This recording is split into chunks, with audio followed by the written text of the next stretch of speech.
Hey, this is Chris, Liacris Mobility, out and about. Got one computer to drop off today in the midst of cutting the grass. So anything I can do to get out of cutting the grass, even for a little bit, is worth doing. So got a computer yesterday afternoon. It's got a high priority thing because it's used in the local church, and you know they need it. And so it was an easy fix. It was a case fan, just needed to be replaced. There's really no, I mean, you can try to take some electric motor oil, which is not like motor oil for a car, but it is simply used to grease the bearings on an electric motor, and that'll work for a little while, but you know it doesn't last as long as a new fan. Fortunately, I had a fan in very good condition. It was off of a CPU heatsink, and so I plugged it in, and it was going as fast as it could, and it was, you know, I thought maybe these people can put up with that, and I thought, the more I listened to it, the more I realized, no, they're not going to be able to put up with this kind of noise. And so I was wondering, you know, what was going on with it. And so I looked at some, not schematics, but what's called a pinout.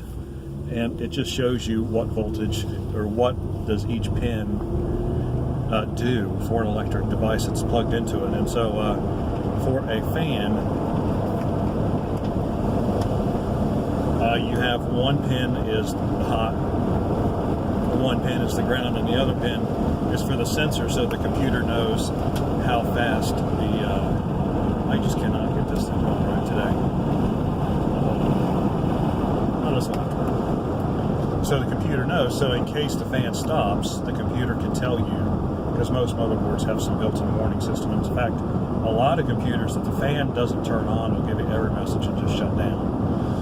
So that's what those three pins are for. And so obviously the fan was hooked up to 12 volts, and so it was going to run full speed. Now fortunately these motors, they can run at 5 volts or 7 volts or 12 volts. You just cannot use, if you wanted to run on 5 or 7, you cannot plug it into the motherboard, because that's the only option on those pins that are built into the motherboard. So what you have to do is find one of your connectors that you would plug into, say, your DVD drive. And on those, their pinout is, well, I don't know the order, but there's a 12 volt pin, there's a 5 volt pin, and then there is a ground pin, and I think that's it, right? There's only 3. So if you want 12 volts, you hook your hot to the 12 volt socket, and you hook your ground to the ground socket, and you get 12 volts at the device. Well, I didn't want 12 volts. What I really wanted was 5. And so I was able to take the hot lead from the fan and plug it into the 5 volt pin, and then plug the ground into the ground pin, and then it ran off 5 volts, and it was you know, it's turning about probably a third as fast as before, but it's not making any noise at all, and it's still moving a fair amount of air. So that's going to fix that. If you want 7 volts, you simply plug one of the leads into the 5 volt and one of the leads into the 12 volt. So I might put a link to that, because I very quickly found a site that explained exactly how to do it.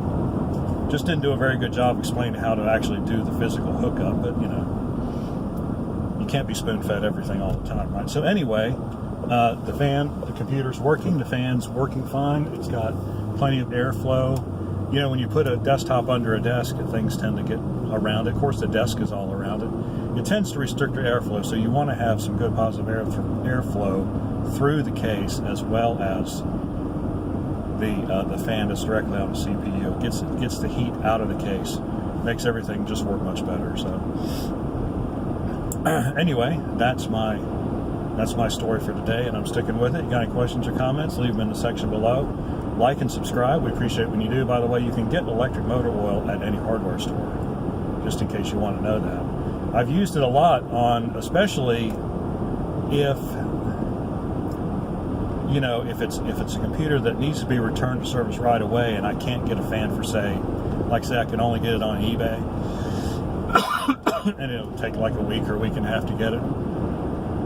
Short term, lubing up a CPU fan will work, at least for a couple weeks. It'll get you through if you still need to use the computer. So that's just another freebie tip I'm throwing on at the very end of this. All right. Like and subscribe. We appreciate when you do. We will see you on the next cooling video.